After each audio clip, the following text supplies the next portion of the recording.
Yeah. Recording.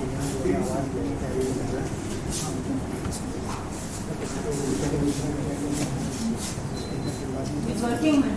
Somewhere it worked. Hey, you have to turn the AC on. We may die. You may die of cold. Oh, I think I've heard that. If you don't want it.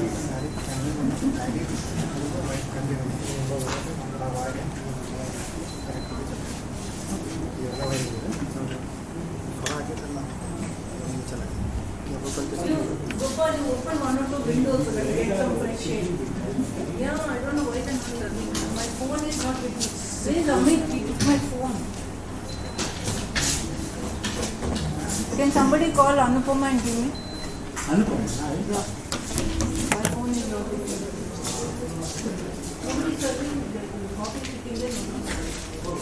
Coffee is there. There. We ourselves serve. So you waiting?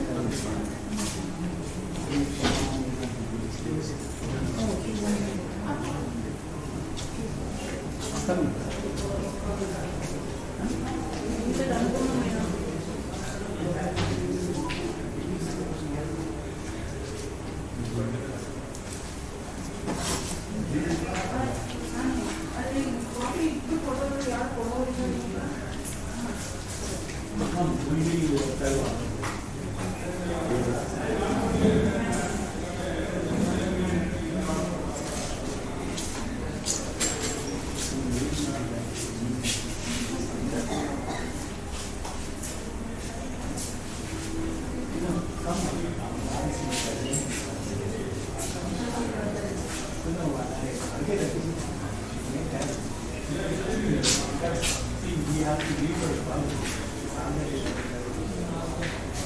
Ask our wives to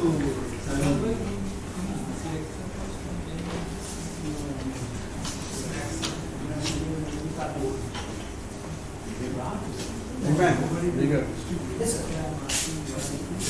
Hey, come in outside. What? Come and have. If nobody is there, you shall be over. This is supported by the day. Sure. Let me just.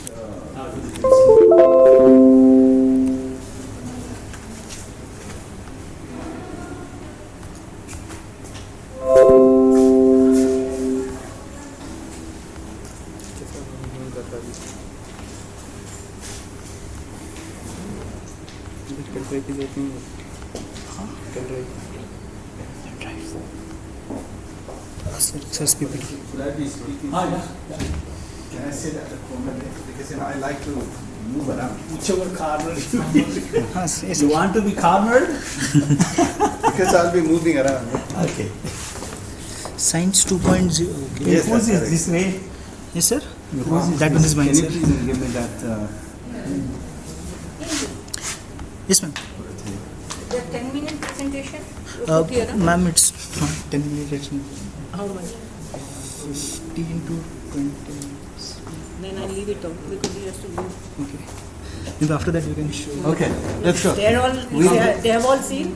They're giving you some coffee. Okay, ma'am. अच्छा कितना presentation? हाँ, this is the presentation by sir. It's in PPT. ये कितना बड़ा है? 18 minute. I also didn't remember कितना था. Ma'am is saying 10 minutes. 10 minute presentation. 10 minute बहुत हो गया. तो presentation में video बनाया ना. Ma'am wanted it to be like less than 10 minutes. और ये बंदे को 12 बजे तक जाना. ठीक है नहीं बस ऑडियो क्यों बोल रहे थे वीडियो कितने मिनट का मैम की पीपीटी नहीं मैम का पीपीटी नहीं है गेस पता ही था सारा हाँ वही तो उसके लिए ये कर सकते हैं ना इसके लिए कि इस माइक को स्पीकर के पास भी रख देंगे ना ताकि कैच करेगा ट्राई कर लो एक बार ट्राई करो मैं बोलता हूँ या हम लोग बोलते हैं माइक कौन सा ये माइक या फिर वो छोटा वाला ठीक है ट्राई करके अभी थोड़ा सा डिस्टॉर्शन होगा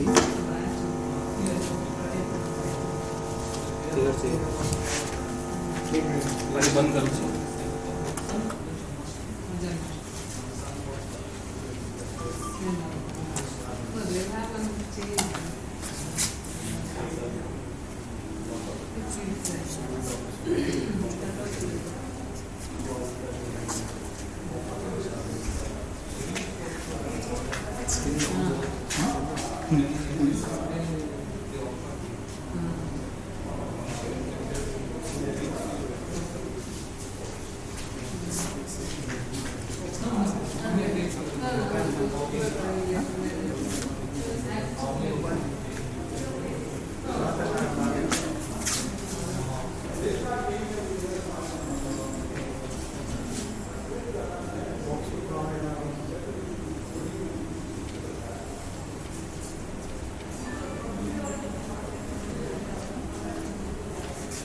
नहीं रंजीत की ज़्यादा आगे नहीं आएगा।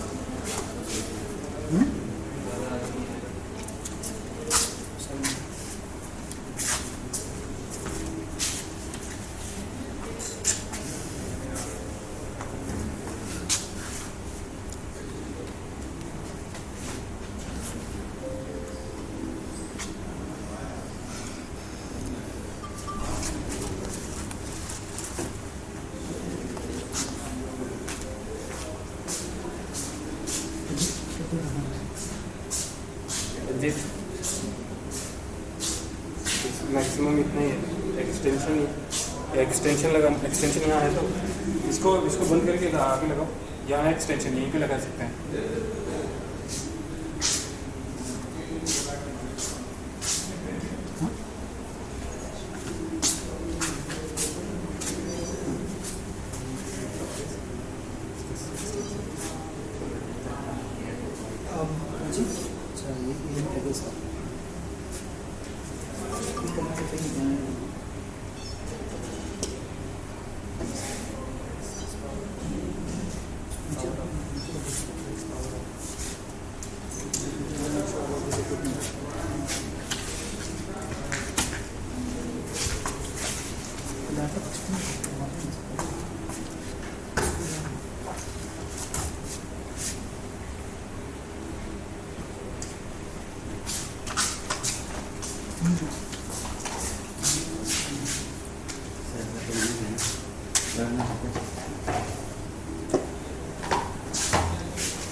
पास किनारे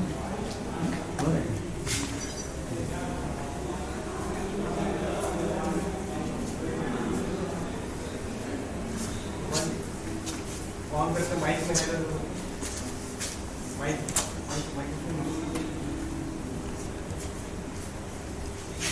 hello hello hello check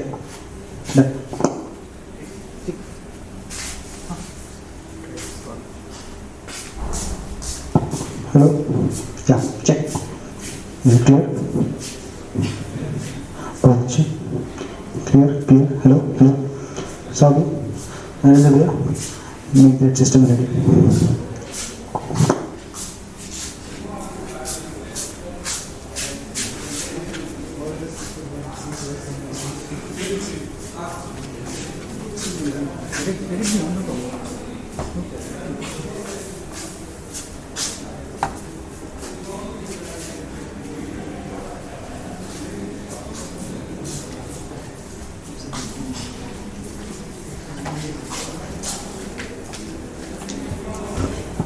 hello check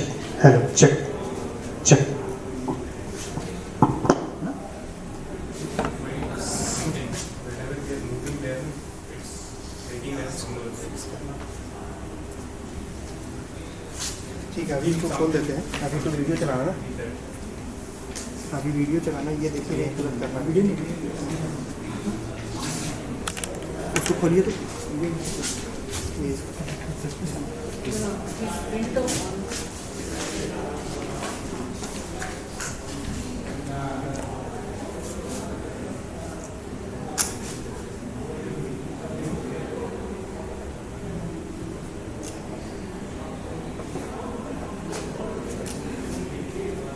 ma'am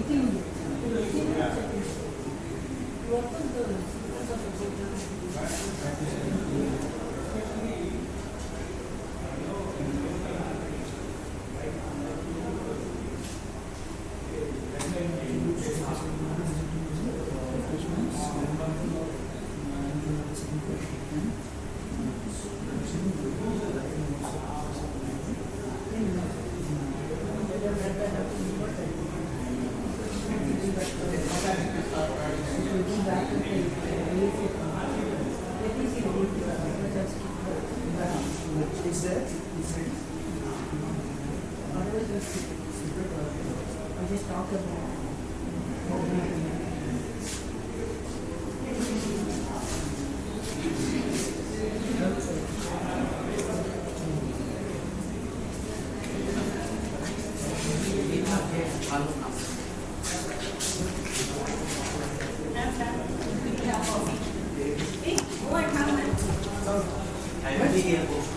फटाफट you come in 5 minutes.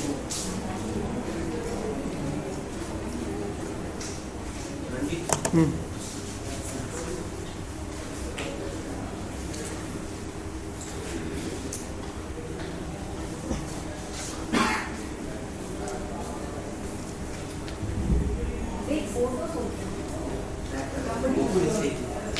Also with your mobile immediately.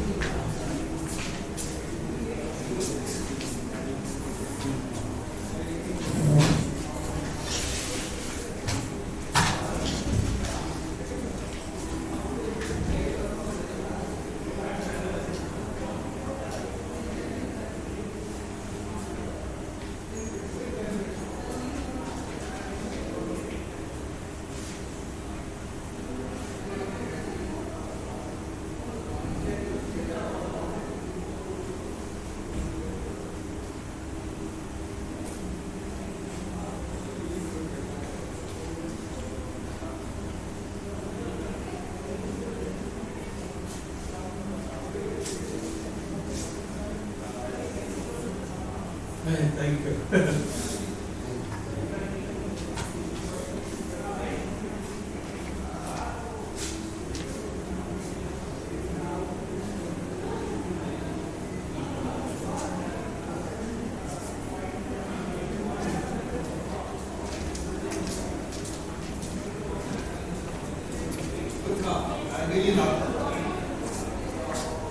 I like the coffee with this guys. Good stuff.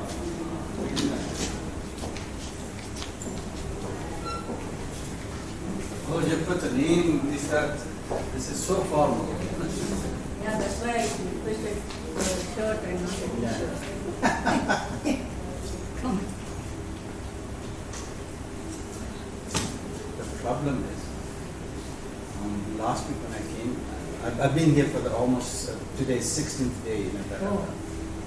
So I had asked, a laundry person to take my clothes. He only returned my t-shirt and my jeans. Excuse me. All my shirts, I don't know when. It's raining. Are they like still drying? If not, where they are, it's I'm a bit I'm not happy. I only give to a place called Bangalore. Others, I don't know the hygienic condition in which they do that work. Right. So I don't give. If I give, I give to Bangalore. I don't make it in my house.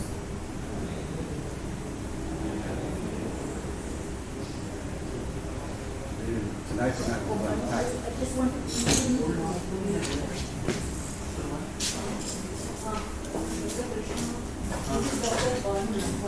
yes, thanks for you. Yes. Yeah. So we are 4 of us. One retired. One retired. One, three, Now we are trying to prevail upon ISI.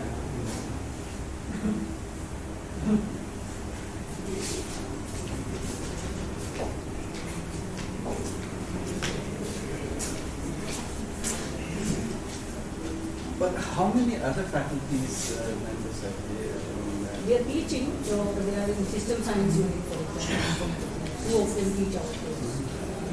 If you go into for the peripheral subjects, I can manage. But for basic library science core, we need more subjects. That is where we need the help. Otherwise, statistics, others can help us. Research methodology. Right. The peripheral subjects science. Okay. We do have help with other. Yeah, in all they are used. And I invite faculty. Yeah. But core we need. Core study. Did you have some Wi-Fi amplifier? Maybe I can. Wi-Fi.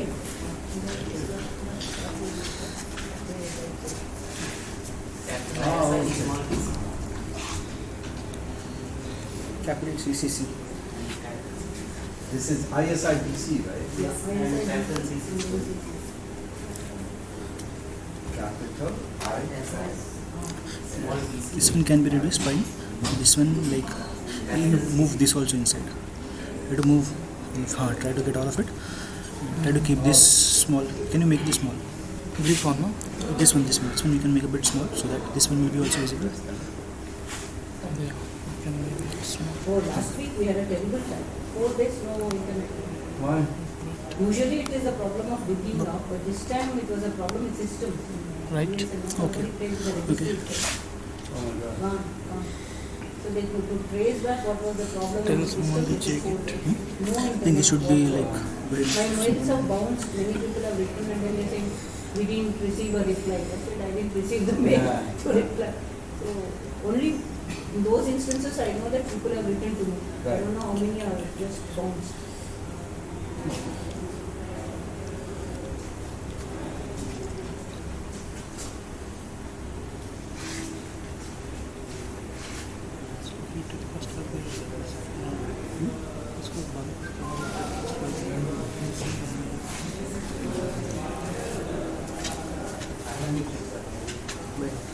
Yes. Okay. No, it's fine. Fine. No? Okay, that only. I don't know. Someone had commented. Nah, more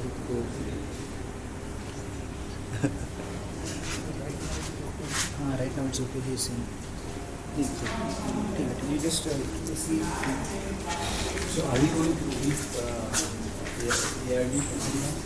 This is going off to the phones of the secondary. Only this semester we are. He's not all. So he goes back to the secretary.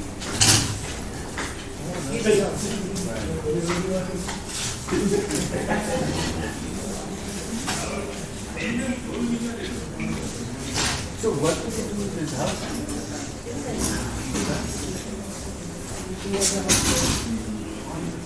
The thing is, you go into school with him, college with him and all, they serve in various capacities in India and the world. They retired 16 years in institute. They are already back in India. So Right. no very good one is back in India. Ah, okay. When they are doing things, Yeah. spiritual yoga, so he's just waiting To go back and start eating fish and So what rice. about them? Yeah. Maybe go to the He does definitely not do, but you eat a lot of little fish and chip. Fish and rice. faces. Right. So they're all already done there. I mean, people here, they serve in Supreme Court and Yeah. secretary of his role and those levels and retired. Okay, get them back in here. Our students are threatening you in our life. For our own alumni students. No, for our own alumni. Yeah.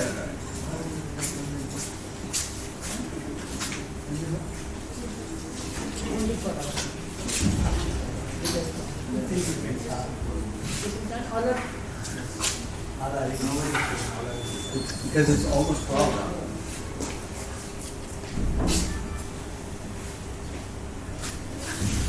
Good morning, friends. It's indeed a great pleasure to be welcoming all of you to the National Librarians Day, which was on the occasion of the birth anniversary of Professor S.R. Ranganathan. And we are very happy to begin this program at DRTC and observe it as the National Librarians Day. Thank you all for coming.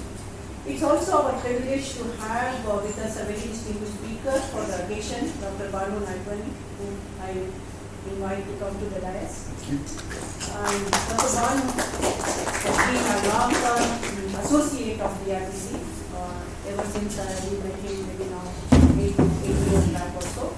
And we have been working quite closely with knowledge and communication divisions within the UNESCO, where Banu is a program specialist. So since he was already visiting India in his another professional for other professional activities, we thought it is very apt to get him here because he and the division work quite a bit for open access to knowledge. And today he would be sharing some of that work on open access to knowledge with you all. And to talk about Ranganathan to you all is like talking about your own close relatives maybe, because we talk Ranganathan, we walk Ranganathan, we do everything Ranganathan here, but still it is the day to remember him and his contributions to library and information science, to library and information science in India, and especially to Documentation Research and Training Center, which he founded in August of 1960. And I always keep on wondering how a single person in his lifetime would have contributed that much to any science, even considering that he was quite a late comer to library science, because majority of his work he worked as a mathematics professor and did whatever he did as the professor of mathematics, but because of his own interest and a few problems that he faced in retrieval systems of libraries of those days, his mind got diverted towards solving the problems for librarianship. And thank God that he got diverted. He dedicated the rest of his life for research in library science. And we know what his contribution is. We have a museum full of his works, which you all visited. I think that can be switched off also. Yeah, one of You the can hear mics. me back there? You can hear me? Yeah, one keep hearing me. So, he single-handedly turned librarianship from a practice to a science. And to turn that from practice to a science, he contributed to every facet of librarianship. And he proved that it is a science. Maintaining libraries, trying to give services is a science. And that's what he tried to do, and that's what his body of work depicts. So paying tributes to him today is in order, and that, introducing our speaker today, like I already said, Banu Narpani, he is a program specialist. He joined UNESCO in 2000, and he has served the UN system-wide, which is the World Water Assessment Program, WWTC. And before that, Dr. Banu is by training in hydrosystems, water resources management, and knowledge management. He has a PhD in water resources management from Canada, and also a second doctorate in business administration from the School of Management in US. And he worked on in several capacities, among which is that he worked as a program specialist for natural resource management. He worked as a consultant, as the UN consultant to improve knowledge access in Southeast Asian countries. He was associated with the Integrated Consultants of Nepal, and he was also associated formally with the UNESCO office in New Delhi, to which he implemented a lot of programs that had direct impact on India. His areas of interest, like I already said, is open knowledge, open data, and repositories. We have worked with Banu quite closely, Professor Prasad and I, on deployment of repositories. I am training for repositories. One of the programs recently we did was in Libya, training Libyans, but we did it in Tunisia for the Libyans, because they were in a challenging political system. There was little help for libraries of Libya, and so we thought that we should help that country's librarians, and we did the training program in Tunisia. Not only that, we have worked on other projects also that have an impact on open data. It's a pleasure to welcome you, and the floor is yours. Thank you so much. I see that, okay, why you guys are, sitting so far behind? He is not so dangerous. I'm not so dangerous, and I'm not going to, scratch you. No, we are born that way. That winter, me too. So maybe, I should in fact go and start speaking from the other. Please come a little forward so that we can have a little more.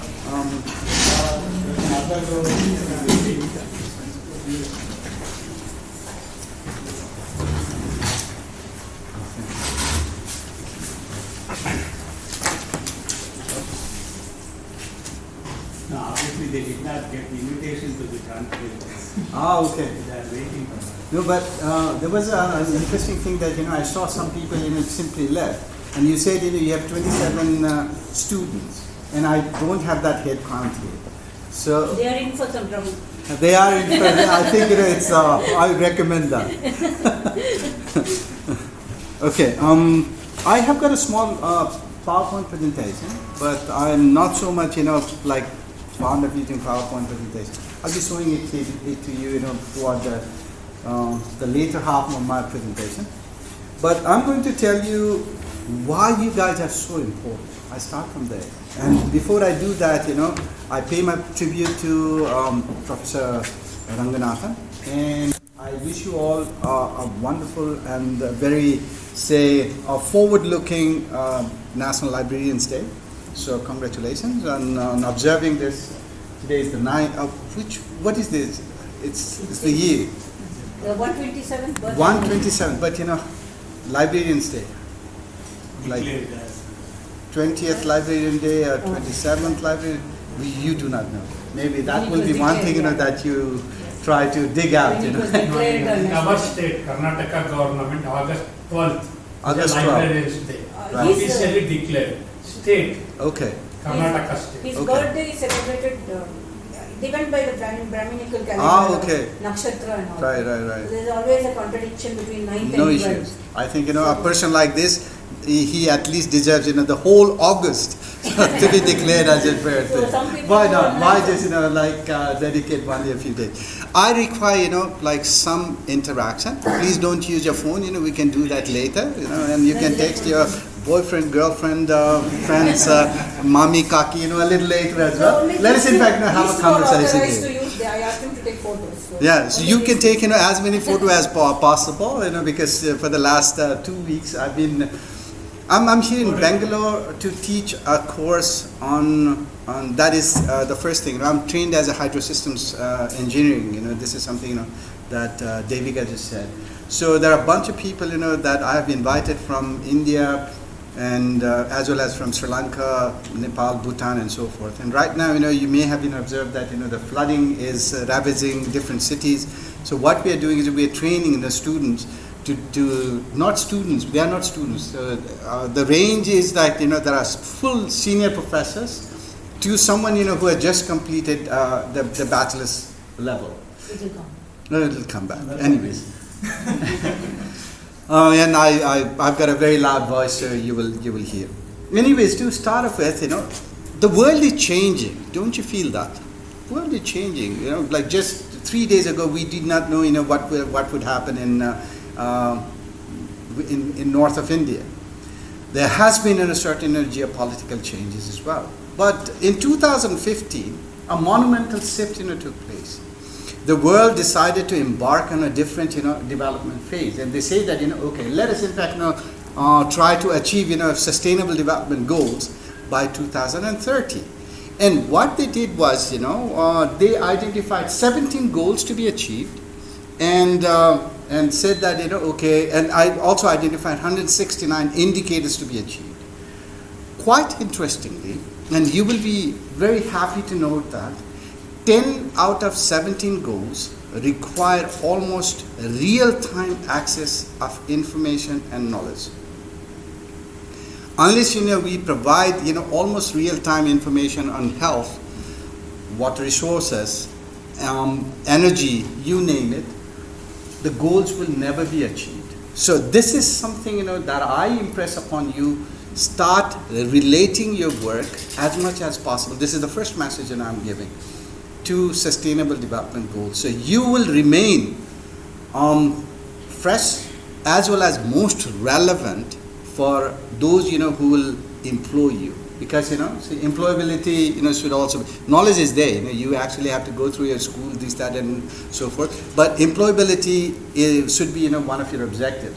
So to keep you very much in demand, please relate your work with sustainable development goals. This is one message that I would like to say.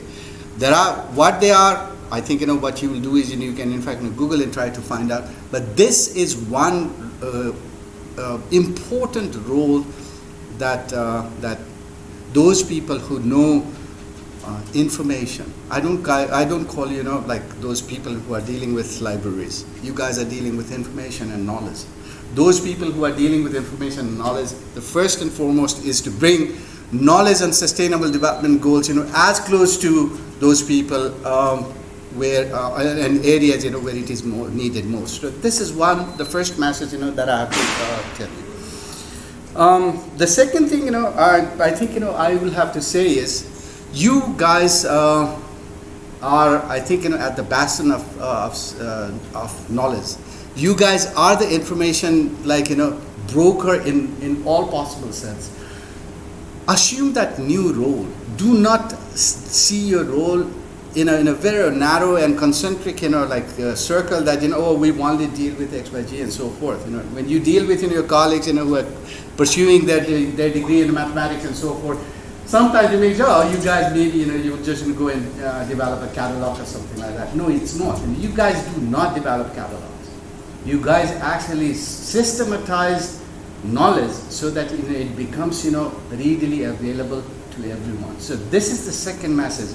Think yourself in a new role. Consider that you are the knowledge holder. You're the torch bearer. So this is something that I have to say. That this is my second message to you. The third thing that I have to tell you is, you have a very beautiful sort of position. You have to work toward improving people's access to knowledge. Not only sustainable development goal and so forth, knowledge in general. Right now, I think all of you have got this thing in your pocket. How many of you actually use it for doing something useful? How many of you do it? I know that she was texting her friend. There are other people who are doing a lot of other things. Someone is calling, and God knows why this person is calling me. So what I do is I switch it up.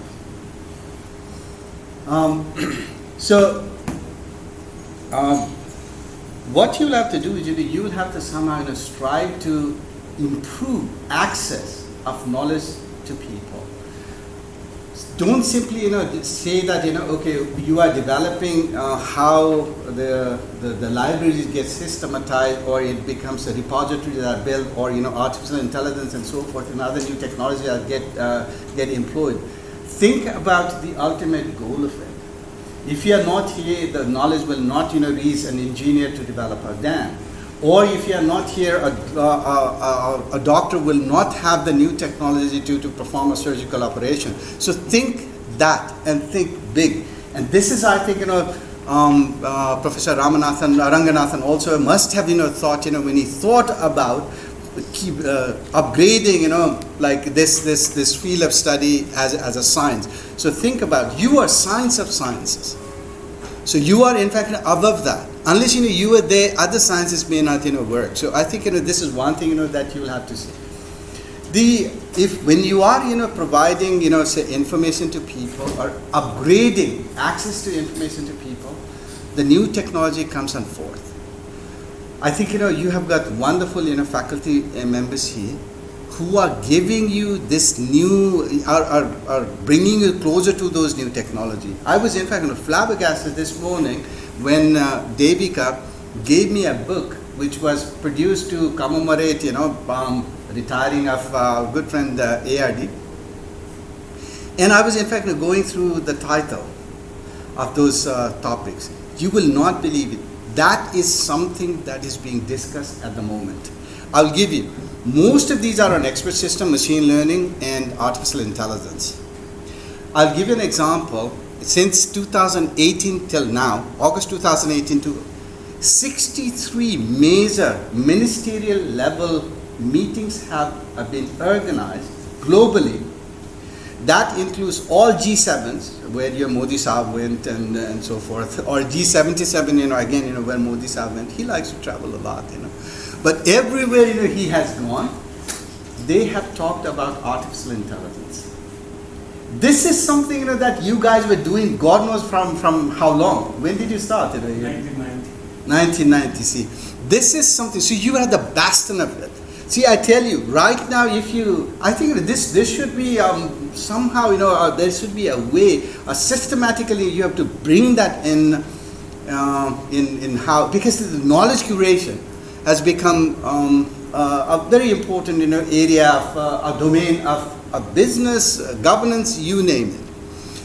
quite interestingly, I was in fact, I just attended a conference last month, and I was in Nanjing in Beijing. We were talking about, and there were a bunch of people who had come from the world over.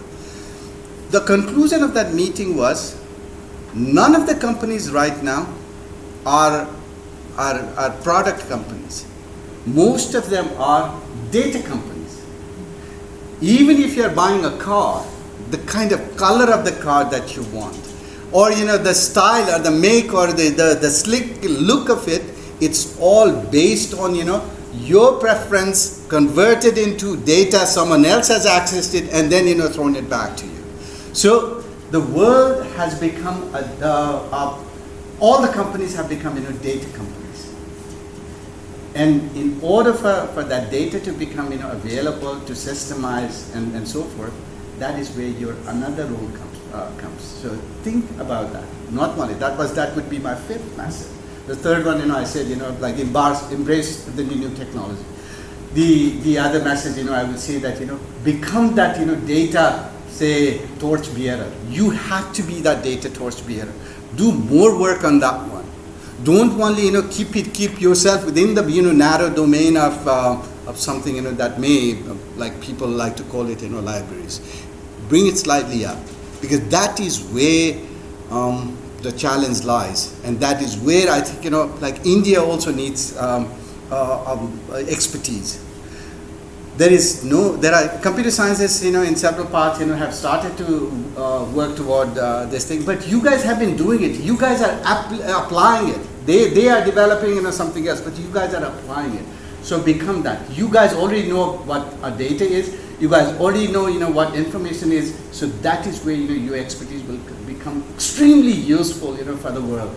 I'm quite surprised that government of India has not recognized your center to be a center of excellence which can produce manpower to solve this big thing that Modi Saab goes and talks about in different corners of the world, because that is what you guys can do. So I'm extremely grateful that something like this exists now, and something like this has been done. And I tell you, the book that you gave this morning was indeed a revelation. But in this one, there is one thing. Old ways of doing things are no longer relevant. There are two things. One, that you have to get out of your cocoon. Get out of your cocoon. You just say that okay, unless you call yourself you are better, nobody will recognize you as better. So you have to somehow have that complex, and get that complex. Many times you say that you have to be humble. No, you have to have that complex that what you're doing is so relevant to the world. So you have to somehow build that confidence in that. Somehow I see that whenever I talk to you guys, say, oh I didn't get this, that, and so forth. I came here. No, it's not. I think you came here because it was your first choice, and that what you can go and give back to the society when you complete your degrees or your course here. So this is something. I'll stop here for 2 minutes. I want some questions. Who is taking that? Engage me, and I will in fact show you some slides now. No one wants to. Was I so clear? No, I was not. I'm definitely not that clear. You want me or? Any questions? Any questions? Anything that I said? What this data in this data science, what we can do that you please elaborate, which portion we can take as a challenge for us? Any information can be broken down to, and I think ARD will agree to me, until quantum computer becomes the next big thing. Everything can be broken down into 1 and 0, right? Yes. Everything can be broken. So everything is data right now. Everything is data. So one of the things what you do is, when you talk about to expand on this area of library sciences, start dealing with data. Develop new ways to create repository, because that is something that is everyone needs. Data repository. How many Devika still goes around the world and tries to come up with a policy guideline so that people can develop data repository. There are none, and that is only applicable in some OECD countries. I don't think that still has have received a worldwide buy-in. So there is a lot of things that needs to be done. So I think what you'll have to do is you'll have to somehow embark on this one. This morning we're discussing, and we thought that maybe we'll take a few students and start to tell you that okay, if artificial intelligence, machine learning, and then analytics and big data have become big things. How about you create a system to curate the information on artificial intelligence, on big data, on analytics, and on artificial intelligence into a repository, so that with a click of a button we can find anything. India finds anything on artificial intelligence. India finds everything on analytics. India finds everything on big data. That is something that you can do. No one can curate that information but you, or everyone who is present in the room. So that is the role that you'll have to look at. Your role is like paramount. You can do magic. So anyways, thanks for that information. Another information coming from anywhere? No, basically I was telling the present government recognized about 100 cities as smart cities. Right. My only worry is you cannot really build a good smart city without having the data of various departments. For example, now you take Mumbai floods. So how do we manage flood this one, or disaster management, or water management, sewage management, traffic, crime. All these, unless the data is gathered and kept in place and build a decision support system for the people, I think we cannot really build a smart city. Thank you for raising this point, which I always go and talk about.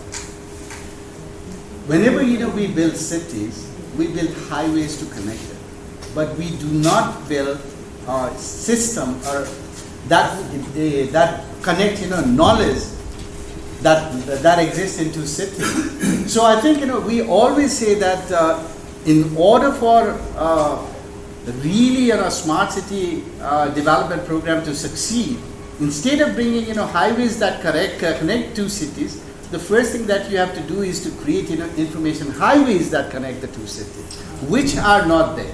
So knowledge connection is that must precede connecting rest of the other infrastructure. So somehow that is not lacking. We had in fact we are still working when this Silk Road one belt one road concept came up. We thought that okay, China had started to do this, so let us in fact try to see that what or how they will do it. And this brings a big sort of lesson to us.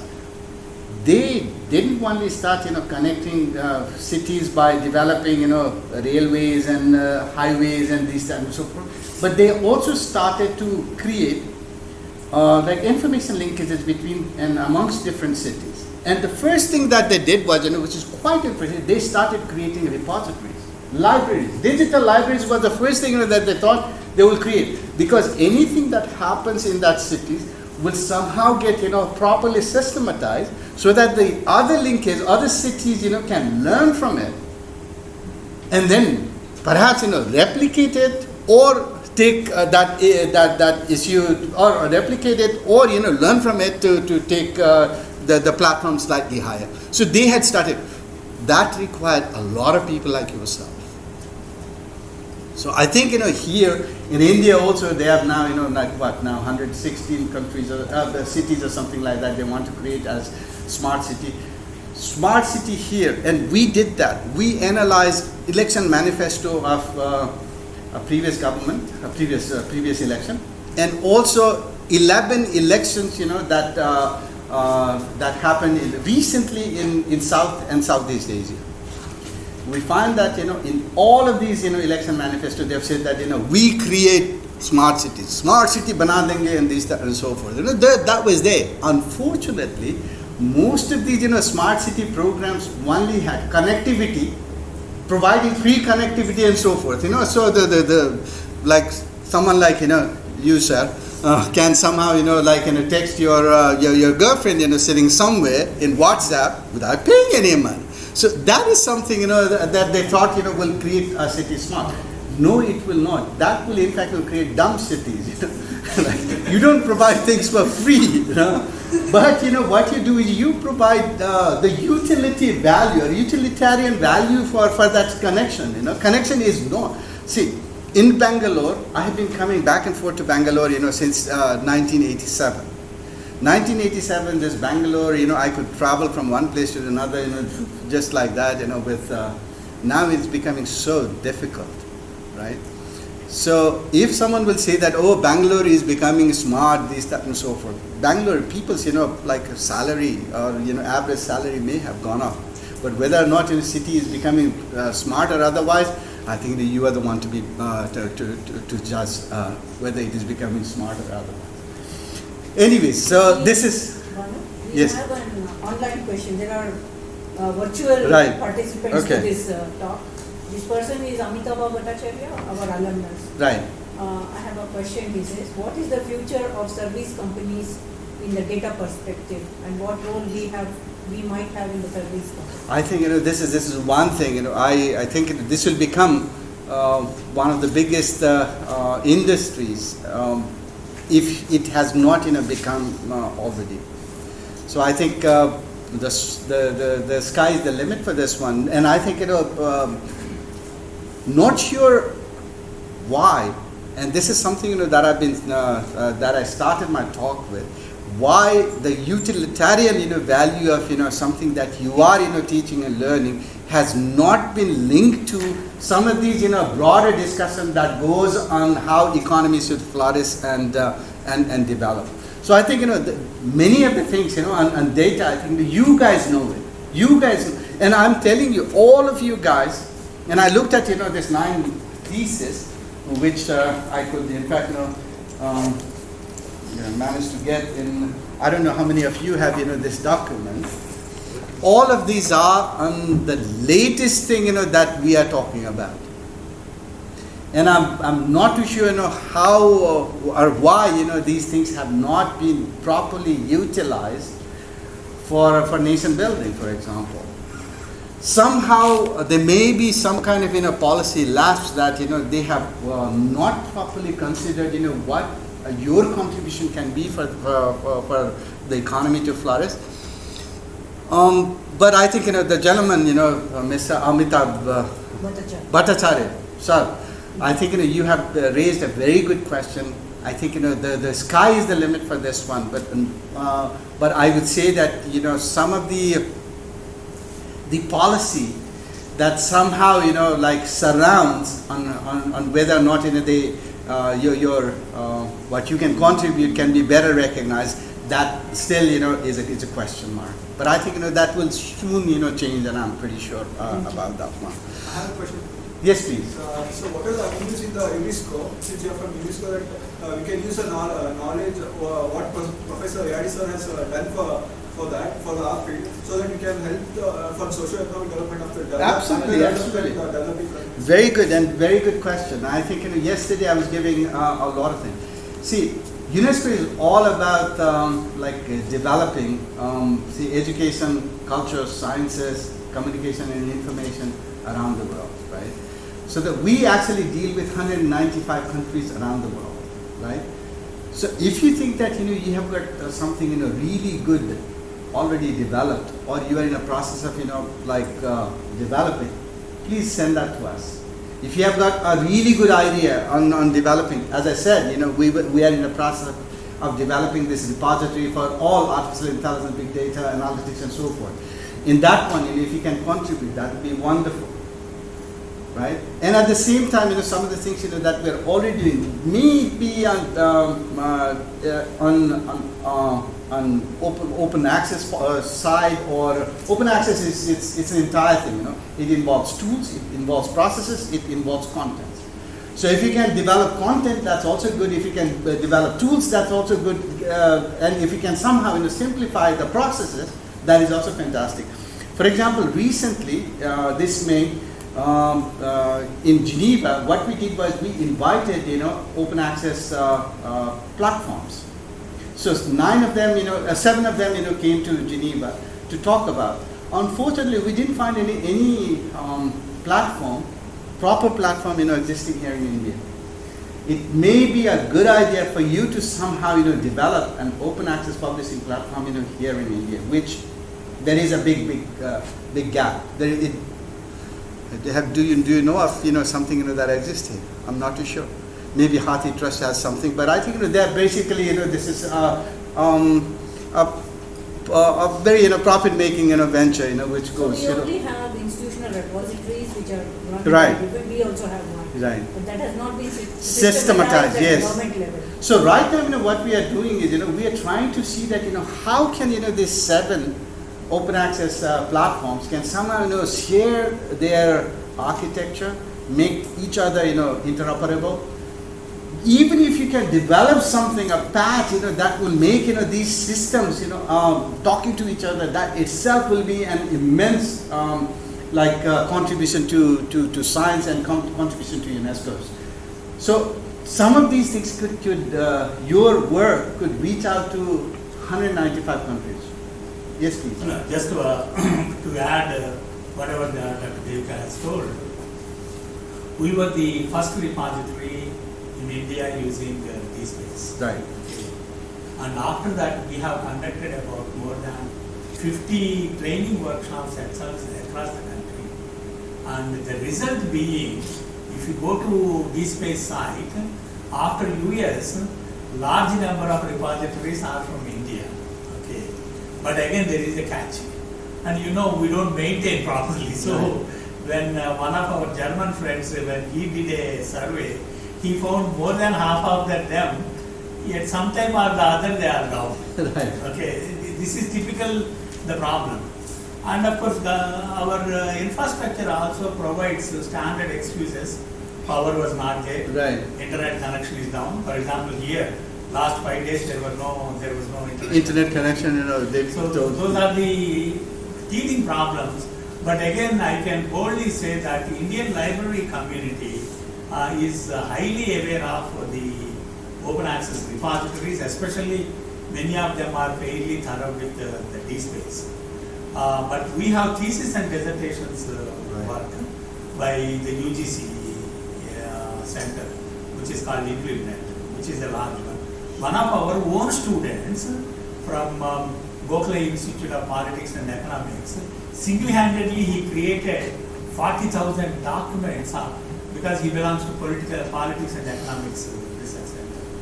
Even British time onwards to now, Right. lot of proceedings of the Maharashtra Assembly, and now he is getting lot of turnkey jobs from US and UK. Oh, wow. So I mean, we are not much lagging behind. Probably, as you have pointed out, the marketing of, making people aware of the achievements. Right. I think that side, we are lagging behind. And also, I would add one more thing that this country still lacks a proper policy. That's At the absolutely. government This is, I think, this is Really, the actually. biggest thing. Yes. See, for the last week, I was attending a DST workshop. The first thing that comes up, DST is trying to promote journals with high impact factor. As soon as you coin that means your entire tenet of open access is killed then and there. Whether you like it or not, we accept. See, so there are things, we want the science to go from, here to God knows what, and India it's a cradle of knowledge, people are so brilliant and so gifted here. But for some reason their work doesn't get recognized the way, they should. Because of a few things that, if my impact factor is less than this, that and so forth, you will not be promoted to associate professor. The poor bugger, he wants to, in fact, publish in an open access journal or something like that, he cannot. The other thing, which is happening is, and this is more for you to think, the article processing charges, or APC, that has come in. So there are lots of open access publishers that are out there who will publish anything that you send, even if you say that after observing, a sky for 20 days, we came to a conclusion that it's blue.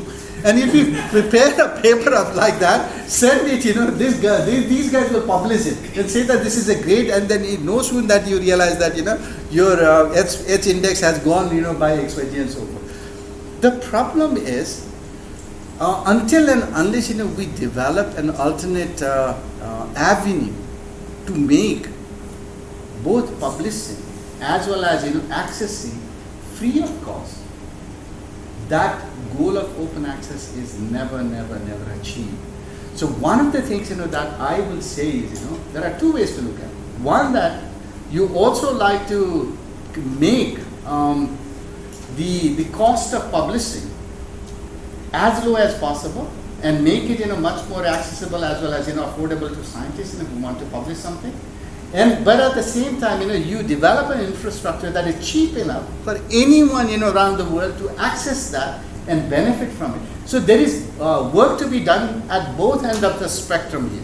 So I think, that is where we require your help. So I'm asking it now. Yes, please, sir. No, since I would like to take a perspective from you, since you're working on the policy making level, policy making capacities at global level, and since you mentioned in India, the policy issues are there. But we are talking about librarians, and from the starting point you move to data. Data curation is a work done by librarians. But I would like either you to take it or any senior librarians here to take it up. Are we doing justice to the community of librarians globally in terms of policies? Because I know that the books and the old kind of resources are outdated in the modern context. But still, there is knowledge coming in from various sources. Absolutely. There are various mediums, and there are various mediums in which we visualize library itself. A few people see it within the institutional level. A few of them see it in the public data perspective. Businesses look at it from taking insights from the customers and developing it. But all of them look at libraries.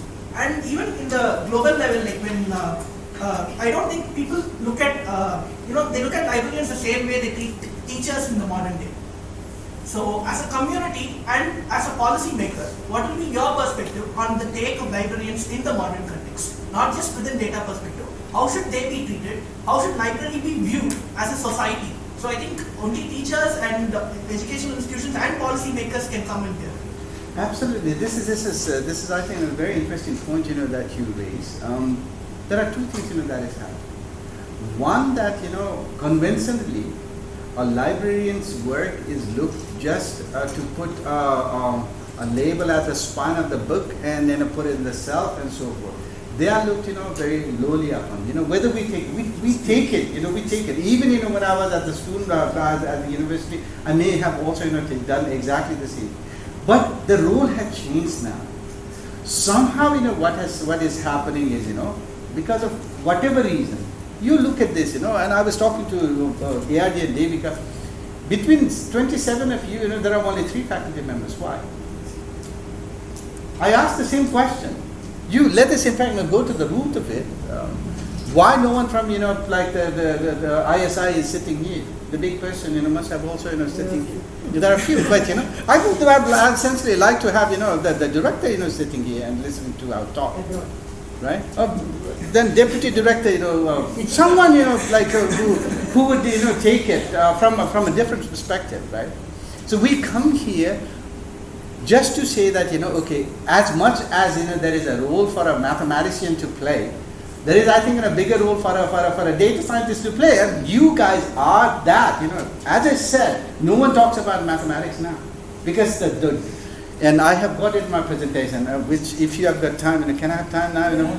Because I've already taken about 22. We don't have time. We have time. You have time. Can you please, I just want to show you a few things.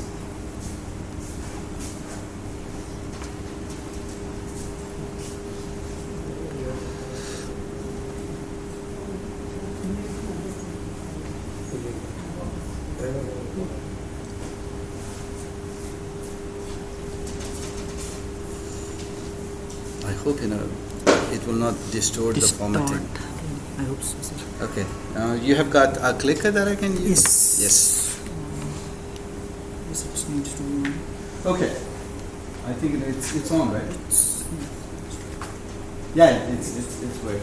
So anyways, I in fact, the title of my presentation was, we must, reboot science for the digital age. We're at the digital age, and libraries definitely have a new role to play. So this entire discipline of industries and so forth that have changed, see e-commerce on Amazon, eBay, entertainment on Netflix, journalism, citizen journalism, digitization, online blogs and so forth.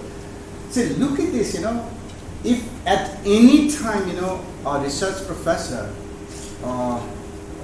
formulates, say, a research, he has to go to the publication department of that, or the library mostly, and ask, where can I publish it? How can I deposit it in my the repository? Everything. So you guys are the one which are working as a middleman between the general public and the scientists.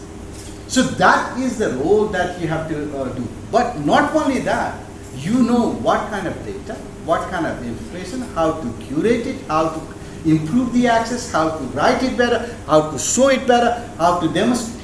Everything that becomes, your responsibility. So that responsibility, if you side away, that would be terrible, right?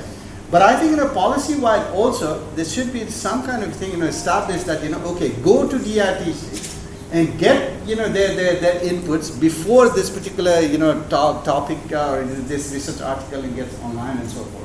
So those kind of things, not happening.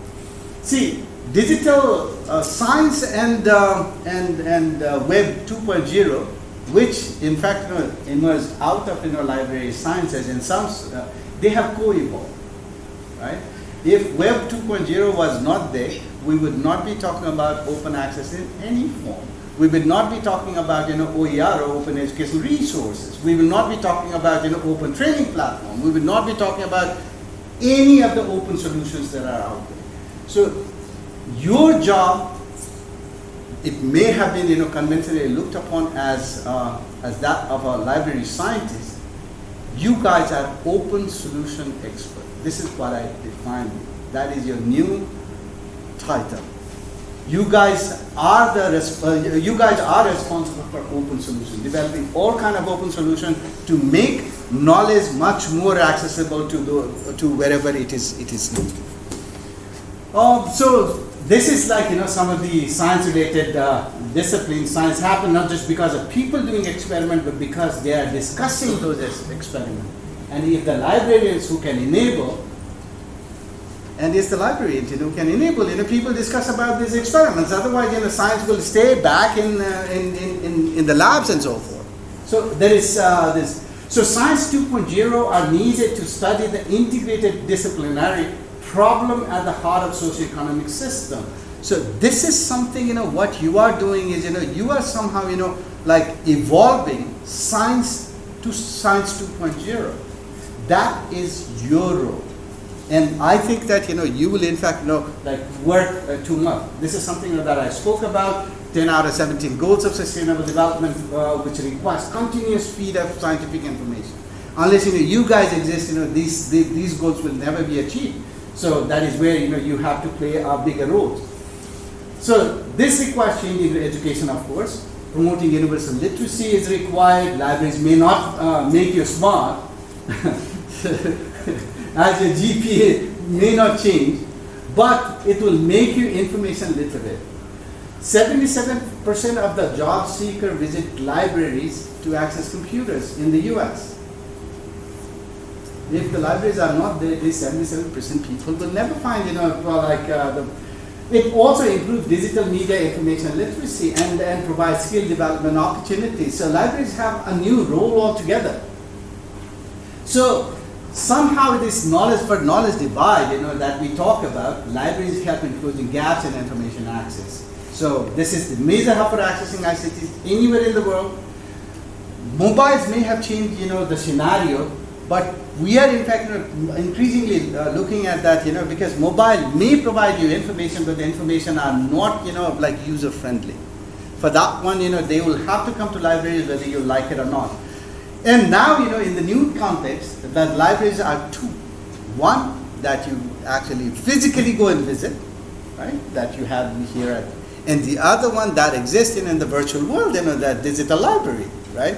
So there are two things, now think about, your role is not only to create and somehow curate and develop, like the real or actual library, but at the same time, the similar sort of, thing, that you'll have to do to develop the virtual library. And the entire virtual library where a lot of, knowledge, and right now I think, anytime, even right now when we're talking, I think somebody did, internet in a minute, and then the person said that, okay, we would have in fact, sent almost 3 billion emails in one minute. And we would have accessed almost 264 million pages. And if we, in fact, use that information and start publishing Time magazine from today, it will take almost 2 billion years to consume all that information. So that is the level of and you are responsible for it. And you are responsible for it. So this is the creating hub for news and local, new and local reality. This is local information. We have got a project on knowledge economy, which I told it's a foci of knowledge archive. And this is something that we are doing along Belt and Road Initiative of China. So of course, this is the heart of like scholarly activity, focus of research, academic activity, information preservation, archiving, global heritage development, and so forth. So key contributions that you have done in fostering structural advancement, you have in fact done a lot of work. Facilitation of establishing knowledge as a global public good, this is also another thing that you have done. Right now, there are they say that there are 350,000 libraries around the world, and 5 countries have 50,000 each. And basically, and we were discussing just recently that this number is very, very, very poorly reported. This is underreporting at the worst, because I think that there are a lot many libraries around the world. So aligning science also within a dissemination agenda is something that you have you are bringing the two spectrum meet. Like information comes from one and people's need from the other. You somehow bring it. Everything from interoperability, feasibility, and credibility. This is technology development essentially takes place here. And this is something we want more work to be done on this one. So AID Devika, this is my request to you. We want more work to be done. J stage and CLO doesn't work together. Azole and CLO do not see eye to eye. One has to go to Google to track the information, but if they go to Azole and type something out, they will not find any information from the other platform. Why? We want all of these open platforms to speak to themselves and somehow provide a customized information. So two things that we really like to do. We want to develop this curation methodology and for artificial intelligence, big data analysis, and so forth. The other one for sustainable development goal. Even if you take, you said that okay, the flood is happening, we need more information. How about creating a hub for it? And you guys can do it. You guys, let us in fact try to come up with a longer term memorandum of understanding, so that next batch of students, or even this batch of students, if they want to work on that one, that will be a contribution not only to India, but I think that will be contribution to the humanity. Let us in fact play that bigger game. You are not only developing these tools, but in fact you are curating content for a larger. So anyways, these are some of the things that I've said.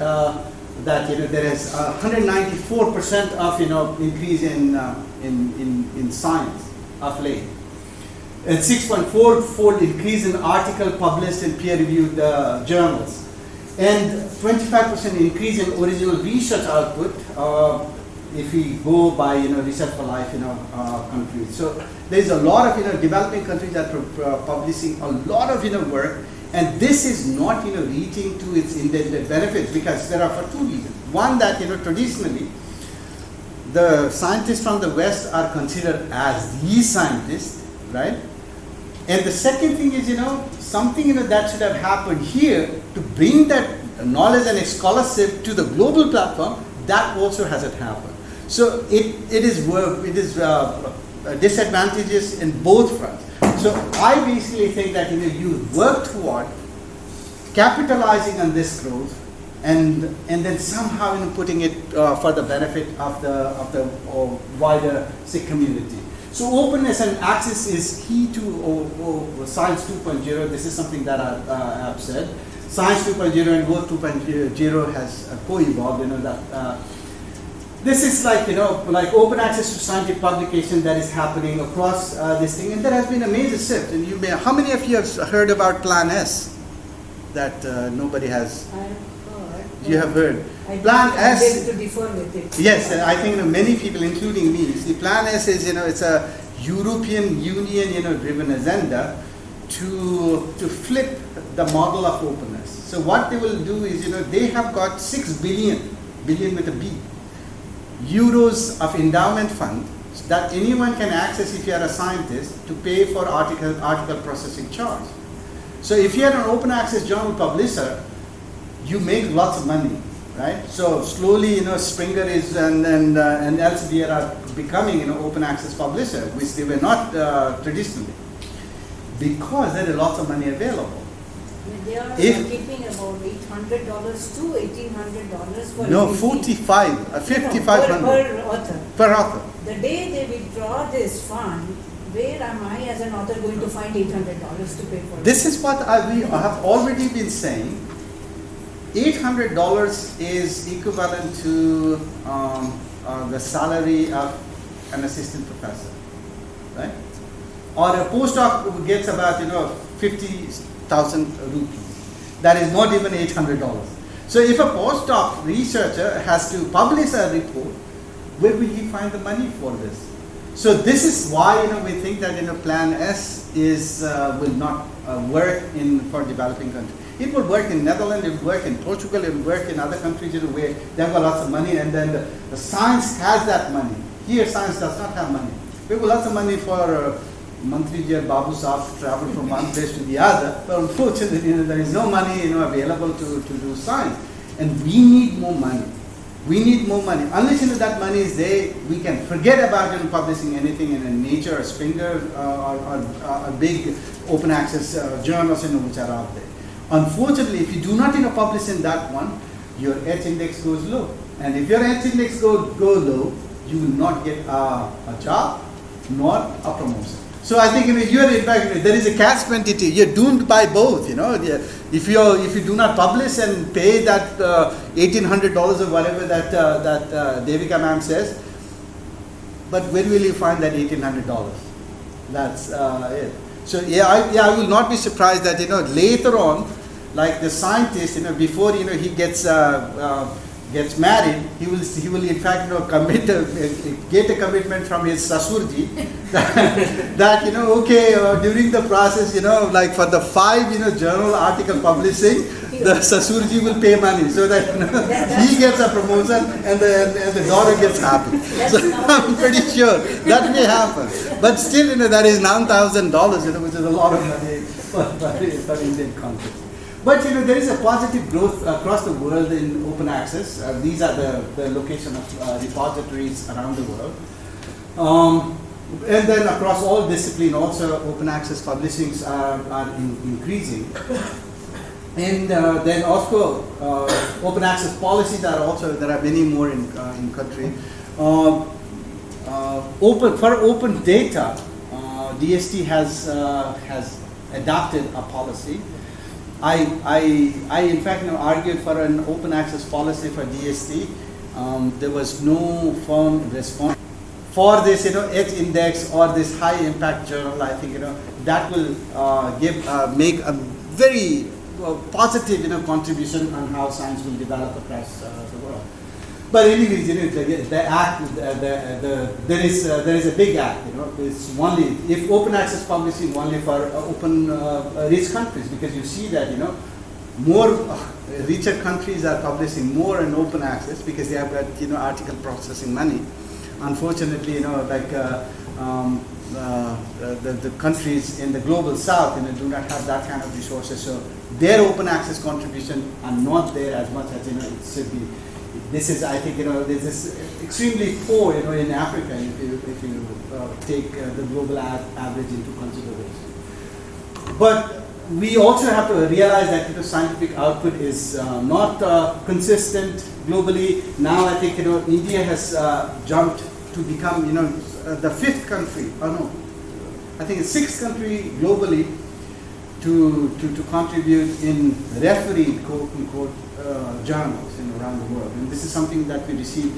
We heard a few days ago when a DST person made the. But the problem is, okay, where is that science coming to? Unless science is applied, science doesn't have any value. And to make that science applied, quote unquote, library science again comes into the forefront. So also to think about that one also. As I said, knowledge flow, SDGs, and developing countries are linked, and we are failing to achieve SDGs, and there is a disconnect in the process of knowledge democratization. So knowledge democratization, knowledge should be like free to access and free to sort of publish. That thing is not there, and it is hurting big time. So we basically want 195 countries from this. We really need some of these things. How can open science need more innovation? Where will that innovation comes from? These are the things that we want from you.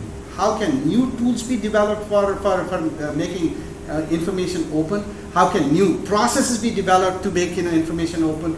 And how can new contents be developed to make information more accessible and more open globally? So this is something that I want you to do. These are some of these concerns that okay, we require more the library expenditure, although we've said that okay, after introduction of open access, it has gone down. Unfortunately, it has not. It has remained as much. There is also contributors versus consumerism still prevails in this one. The libraries have the paramount role to push for open access policies. So this is something if you can do and continue to do. And since 2001, when this BOAI, Berlin Open Access Initiative, was in fact introduced. Since then, there have been lots of new repository as well as new records have been deposited. But I think for this one, we need more repositories, as I said, and more number of content curation, methodology that we require so that this thing can go forward in the right. So UNESCO also has an open access strategy, and I do not want to bore you with this one. My presentation is here. If you think that at any point you can in fact contribute, please contact me, or contact me through Professor Devika or Professor ARD, and we'll take this thing forward. Because we need your help in developing more policy guidelines. We need your help in developing capacity building tools, and we need your help in dissemination of these capacity building tools. I've already spoken about big data. So we have in fact taken this big data thing in a different part of the world, and we have also trying to take this thing to as much as possible to the young people around the world, because we think that young people must be the torchbearer to take the big data, open access issues forward, because we have got very few young people coming forward and working on this area. So we need your help. So anyways, it needs to. We also require citizen participation in this one. So we want you to somehow take this open access message as much as possible to the common people, and for this we require your assistance. I will stop here because this is all about what we talk about open knowledge societies. But what we primarily do at UNESCO is we work on advocacy. Simple, our working approach is ABCD. You must have said. We work in advocacy, that is policy level. We work in bridging between where knowledge exists and where knowledge lacks. So somehow we try to bridge it, and we try to build capacity of people, both upstream capacity building and capacity building of all other, at all other level, and we disseminate. If there is something, you know, that you have published or that you are trying to come up with is really good, we basically like to take it. So ABCD, very simple to understand. This is what we do. So if you think that, you know, there is something that will help us in tools, process, and content, I'll repeat that again. And if that will somehow have a linkage within advocacy, breaching, capacity building, and dissemination, please come to us and we'll be more than happy to work with you. So this is, thank you. This is the simple thing, you know, this is science and technology. India is shaping the future of humanity, and ICT is shaping the future of STEM education. This is, I think, you know, some our final statement. My email address is b.vipain@unesco.org. So anytime you think that, you know, some help is needed, please reach out to me. We'll be more than happy to work with you. Thank you so much. Thank you so much. I think he has already engaged you for questions. So, and it is getting time. He has to leave for another engagement. So I take this opportunity to thank you. You accepted our invitation at a very, very short notice, and just accept a little token of our appreciation. Oh, thank you. I think there's a big chocolate. No, it's gold. Gold will be too much. And thank you so much. he was subjected to the vagaries of our traffic today morning. And I walked, and I said, look at my commitment. He- I walked all the way from Bangalore University to here. The traffic stopped at Bangalore University. He walked down. Because there was no way that I could take it. No tempos, no tuk-tuks, no No rickshaws. auto, nothing. He walked. I walked all the way from there, and it was raining as well. So thanks so much for making it despite all our traffic That's right. woes, and I hope you have a better journey back to the institute. And if I may, you know, the last parting, please do reach out to us. You know, please, you know, do contribute. Do not, you know, undermine, and in fact, you know, keep your work to yourself. Try to reach out.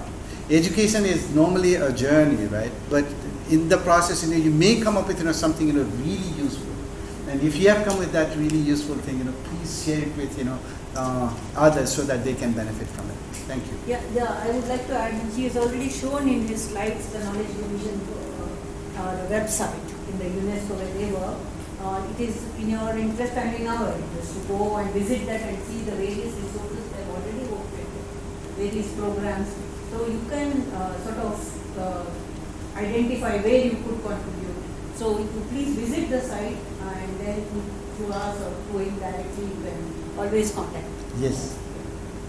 Thanks so much. So thank you. Thank you. Namaskara. Please join us for lunch. Lunch is organized at the guest house. All of you kindly join us. And I will have to take your leave because You have to leave. it's not that, you know, I don't eat lunch. I eat with pleasure. But today, you know, I've got to rush, you know, somewhere else. I have to go to Shivaji Nagar. And some would say that, you know, Shivaji Nagar is at the other end of. I hope today you'll reach. I will reach today.